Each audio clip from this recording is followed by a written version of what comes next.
अस्सलाम वालेकुम दोस्तों, कैसे हो। मुझे उम्मीद है कि आप सबसे हो गए। न्यू अपडेट के साथ मैं आपके सामने फिर हाजिर हो चुके हैं। अगर आप कुवैत में रहते हैं, कुवैत की खबरों से हमेशा के लिए अपडेट रहना चाहते हैं, वीडियो को देखें। कुछ इंपॉर्टेंट जानकारी मैं आपको देने वाला हूं और आप लोगों को बताने वाला हूं। कुछ बड़ी खबरें हैं जो कि गिरफ्तारी के हवाले से, चेकिंग के हवाले से, डोमेस्टिक लेबर ऑफिस के हवाले से, और हम बात करेंगे यहाँ पे जो लोग सिविल आईडी कार्ड बनवाए हैं और जिन लोगों का नहीं बना है उसके हवाले से कुछ इंपॉर्टेंट जानकारी है।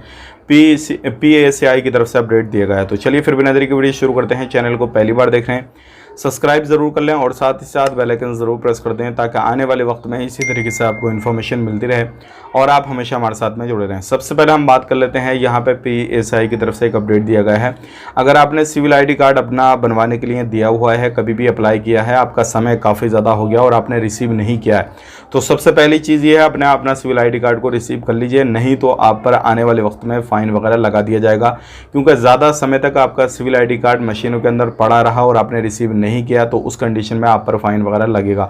अब यहाँ पे बात कर लेते हैं, एक भाई ने सवाल किया था कि भैया हमारा जो सिविल आईडी कार्ड है वो बनाया नहीं है और हमारा सिविल आईडी कार्ड एक्सपायर हो गया है, लेकिन हम उसी कंपनी में काम कर रहे हैं जिसमें पहले कर रहे थे, जिसका सिविल आईडी कार्ड था, तो क्या अब आने वाले वक्त में जब हम सिविल आईडी कार्ड के लिए अप्लाई करेंगे तो कुछ परेशानी, कोई प्रॉब्लम वगैरह तो नहीं आएगी?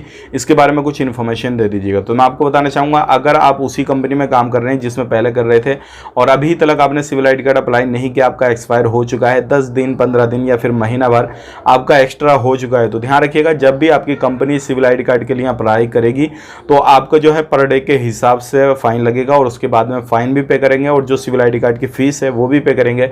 उसके बाद में ही आपका सिविल आईडी कार्ड जो है वो बनकर तैयार होगा। ध्यान रखें, अपनी इस कंपनी से, अपने कफिल से जो भी है उनसे ये चीज़ को पहले ही बोल देना और आने वाले वक्त में अगर खुद से आप पे करते हैं, सारी चीज़ें करते हैं, तो आप इस चीज़ को लेट ही ना करें तो आपके लिए काफ़ी ज़्यादा बेहतर रहेगा। नहीं तो आपको बहुत ज़्यादा बड़ी परेशानी आएगी, क्योंकि आप हो सकता है 1 महीने की 2 महीने की जो सैलरी है वो यूं ही गवा दें और इतना फिर आप कमावे में नहीं जितना आप गवा दें। तो अपना civil ID card time to time जो है अपडेट करते रहिएगा और किसी भी तरीके से अगर एक्सपायर हो जाता है तो पहले ही आप अप्लाई कर दीजिएगा ताकि वो एक्सपायर नहीं हो, आपका सिविल आईडी कार्ड नया आपको मिल जाए। बात कर लेते हैं यहाँ पे अगली खबर की तरफ। जो अगली खबर आ रही है निकल के यातायात के हवाले से आ रही है, मतलब सफ़र के हवाले से आ रही है। जैसे कि आपको मालूम है ईद का मौका आ रहा है, तो ईद पे हर कोई बंदा अलग अलग कंट्रियों के टूर्स रखता है, घूमने फिरने के लिए जाता है। तो कुवैत के जो लोग हैं, लगभग यहाँ पे सभी लोगों के बारे में बताया जा रहा है, लगभग 2000 से ज़्यादा फ़्लाइटें जो हैं 4 दिन की जो छुट्टी बनाई जाएंगी जो प्रवासी लोग हैं सभी लोगों के लिए। तो उन 4 दिन के अंदर कुवैत से 2000 से ज़्यादा फ़्लाइटें जो है आवाजाही करेंगी और इनसे जो लगभग 2,80,000 से ज़्यादा पैसेंजर जो है वो कुवैत में आएंगे और जाएंगे। इस तरीके से एयरपोर्ट पर पूरे तरीके से कुवैत के अंदर तैयारियां हो चुकी हैं। अगर आप भी एयरपोर्ट से सफ़र करने वाले हैं, घूमने फिरने का कहीं पे शेड्यूल आपने बना लिया है तो कोई टेंशन नहीं है, क्योंकि एयरपोर्ट पूरे तरीके से डीजीसी ने तैयार कर दिया है। ध्यान रखिएगा, घूमने फिरने में बहुत सारी टर्म कंडीशन रहती हैं, बहुत सारी चीज़ों का ध्यान रखना रहता है। तो अगर आप पहली बार घूमने फिरने का कोई शेड्यूल बनाए हुए हैं, कुछ भी कर रहे हैं इस तरीके से, तो आपने सारी चीज़ों को देख लेना है। कहीं ऐसा नहीं हो कि आप परेशान हो फिर उसके बाद में खर्चा भी ज़्यादा हो जाए, वो सारी चीज़ें करें। अब यहाँ पर बात कर लेते हैं, एक भाई ने सवाल किया है कि इस टाइम पर अगर हम टिकट लेंगे अपने यहाँ का, इंडिया का, तो इस टाइम पे महंगा रहेगा या फिर ईद के बाद टिकट रहेंगे तब सही रहेगा? कौन से समय हमें टिकट सस्ता मिलेगा और कौन से समय पे महंगा रहता है टिकट?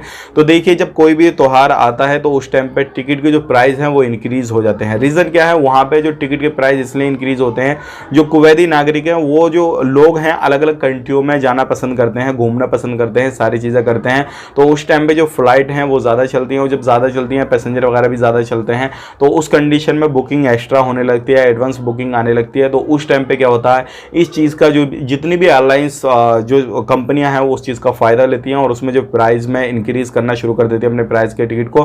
तो आपने जो है कभी भी त्यौहार के समय पे अपना टिकट नहीं निकालना है, उससे पहले निकालना है, काफ़ी समय 1-2 महीने पहले, या फिर आपने त्यौहार के 1-2 महीने बाद में निकालना है, ताकि कोई त्यौहार वगैरह नहीं आए, नॉर्मली जो प्राइस हैं वही आपका लगे और आपको ज़्यादा पेमेंट वगैरह अपने टिकट के थ्रू नहीं देना पड़े। इन चीज़ों का ध्यान रखना बहुत ही ज़्यादा ज़रूरी है। अब बात कर लेते हैं, यहाँ पे एक बड़ी खबर आ रही है ट्रैफिक डिपार्टमेंट की तरफ से। लगभग एक हफ्ते के अंदर 34,000 जो है उल्लंघन दर्ज किए गए हैं। तो आप खुद सोच सकते हैं ट्रैफिक डिपार्टमेंट में कितने ज़्यादा लोग उल्लंघन कर रहे हैं, सारी चीज़ें हो रही हैं और ये 34,000 से ज़्यादा उल्लंघन है। अब इतने उल्लंघन दर्ज किए गए हैं जिसमें कि बहुत सारे लोगों के लाइसेंस कैंसिल किए गए हैं और बहुत सारे लोगों को गिरफ्तार किया गया है, गाड़ी जब्त वगैरह की गई हैं और इसमें अधिकतर जो हैं ज़्यादातर प्रवासी हैं। तो आपने ध्यान देना है, क्योंकि कुवैत के अंदर ऐसी भी चीज़ें हैं कि लाइसेंस लोगों के कैंसिल किए जा रहे हैं। रीज़न क्या है? क्योंकि उन्होंने प्रोफेशन अपना चेंज चेंज करा लिया है। जब प्रोफेशन चेंज कराया है तो मिनिस्ट्री का क्या है वो उसने लाइसेंस कैंसिल कर दिए और जो नए लोग आ रहे हैं ड्राइवर पे उनके लाइसेंस इशू किए जा रहे हैं। लेकिन जो नए लोग आ रहे हैं उनके लाइसेंस इशू करने में भी परेशानी हो रही है, क्योंकि बहुत सारे टेस्ट वगैरह उनको क्लियर करने पड़ रहे हैं, तभी उनका लाइसेंस जो है वो इशू किया जा रहा है। अब बात कर लेते हैं यहाँ पे अगली खबर की तरफ। जो अगली खबर आ रही है निकल के ये आ रही है, एक हमारे इंडिया के भाई हैं, उन्होंने कमेंट करके बोला है कि भाई मुझे कुछ परेशानी आ रही है, जो भी मेरी सैलरी को लेकर है, कंपनी को लेकर है, जो है परेशानी आ रही है, सैलरी नहीं मिली है, तो क्या हम इंडियन एम्बेसी से कॉन्टैक्ट करके अपनी प्रॉब्लम का सोल्यूशन उनसे ले सकते हैं कि नहीं ले सकते हैं? तो बिल्कुल ले सकते हैं, कोई परेशानी नहीं है। इंडियन एम्बेसी से आप कॉन्टैक्ट करें, क्योंकि अलग अलग जगहों पर कैंप वगैरह लगाती रहती है इंडियन एम्बेसी। आप कॉन्टैक्ट करने के बाद में सारी चीज़ों को बताएं, सारा कुछ जो है उनसे डिस्कस करें और जो भी आपको वो रास्ता बताते हैं उसको फॉलो करके अपना सैलरी पूरा ले सकते हैं। हालांकि यहाँ पे इंडियन एम्बेसी को आप ट्विटर के थ्रू, आप अगर सोशल मीडिया पे एक्टिव हैं तो वहाँ पे जाके आप उनको ट्वीट वगैरह भी कर सकते हैं, सारी चीज़ें करके जो है अपने बारे में जानकारी दे सकते हैं, ताकि आपकी जो है हेल्प की जाए। और मैं यहाँ पे बताना चाहूँगा इंडियन एम्बेसी के साथ साथ में जो है आपने लेबर कोर्ट भी जाना है और वहाँ पर जाने के बाद में सारी चीज़ों को क्लियर करना है कि भाई इतने समय से हमारी सैलरी नहीं मिल रही, इस कंपनी में हम काम करते हैं। और ऐसा नहीं कि आप अकेले, क्योंकि जब सैलरी नहीं मिल रही है तो पूरा ग्रुप होगा, तो अपने साथ में बहुत सारे लोगों को लेकर जाएं ताकि आपकी सुनवाई जो है वो जल्दी की जाए। अब बात कर लेते हैं यहाँ पे अगली खबर की तरफ। जो अगली खबर आ रही है निकल के वो आ रही है जो लोग पकड़े जाते हैं उनके हवाले से, क्योंकि बहुत सारे लोगों ने हमें इस चीज़ का सवाल किया है कि हमें जो पकड़ा हुआ है यहाँ पे, अगर कोई भी इलीगल तरीके से हम कामकाज कर रहे हैं, अगर हमें पकड़ा जाता है तो कितने दिन में हमें कुवैत से डिपोर्ट कर दिया जाएगा, इसके बारे में कुछ इन्फॉर्मेशन वगैरह दे दीजिए। तो देखिए मैं आपको बताना चाहूँगा, यहाँ पर जो बंदों को पकड़ा जाता है उनको कोशिश की जाती है, जो सेंटर वगैरह बनाए हुए होते हैं लोगों को रखने के लिए, उनमें ज़्यादा भीड़ भाड़ ना हो और जल्द से जल्द जितने भी लोगों को पकड़ा जाए उनका जो भी कागज़ कार्रवाई है सारा कुछ करके उनको ब्लॉक करके, यानी कि फिंगर वगैरह करा के जो है उनको कुवैत से डिपोर्ट कर दिया जाए। अब कंडीशन यही है कि आप कितने समय से काम कर रहे हैं, आपके कफिल का क्या है क्या नहीं है, वो सारी चीज़ें हैं। अगर आप पर कोई क्राइम वगैरह, कोई जुर्माना वगैरह किसी भी तरीके से लगा हुआ है, जब तक वो क्लियर नहीं करेंगे तब तक आपको नहीं छोड़ा जाएगा।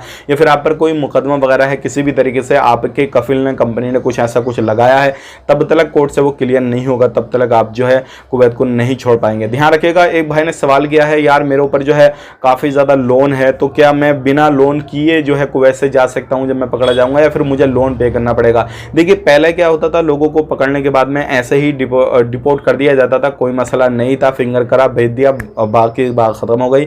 लेकिन अभी क्या है, जिन लोगों पे जितना भी लोन है वो सारा कुछ उनको एयरपोर्ट पे पे करना पड़ता है और कहीं ना कहीं से वो चाहे पेमेंट का एडवांस जो है वो बंदोबस्त करने, चाहे घर से मंगाए कुछ भी करें, उनको पेमेंट पूरा करेंगे तभी जो है एयरपोर्ट से उनको निकलने दिया जाता, अदरवाइज उनको निकलने नहीं दिया जाएगा। अगर आप पर किसी भी तरीके का कोई भी लोन है, कोई भी जुर्माना वगैरह है किसी भी तरीके का, तो आप उसको पहले क्लियर कीजिएगा, तभी आपको जो है एयरपोर्ट से भेजा जाएगा, अदरवाइज नहीं भेजा जाएगा। आपका टिकट वगैरह भी सारी चीज़ें बर्बाद हो जाएंगी। वीडियो अच्छा लगा वीडियो को लाइक कर दें, इसी तरीके की इन्फॉर्मेशन के लिए चैनल को सब्सक्राइब कर लें। फेसबुक पेज पे से वीडियो को देख रहे हैं, फेसबुक पेज को भी आप फॉलो कर लें, हमारे साथ में जुड़े रहें। आप अपना ख्याल रखें, अपनी फैमिली वालों का ख्याल रखें। Take care, bye bye.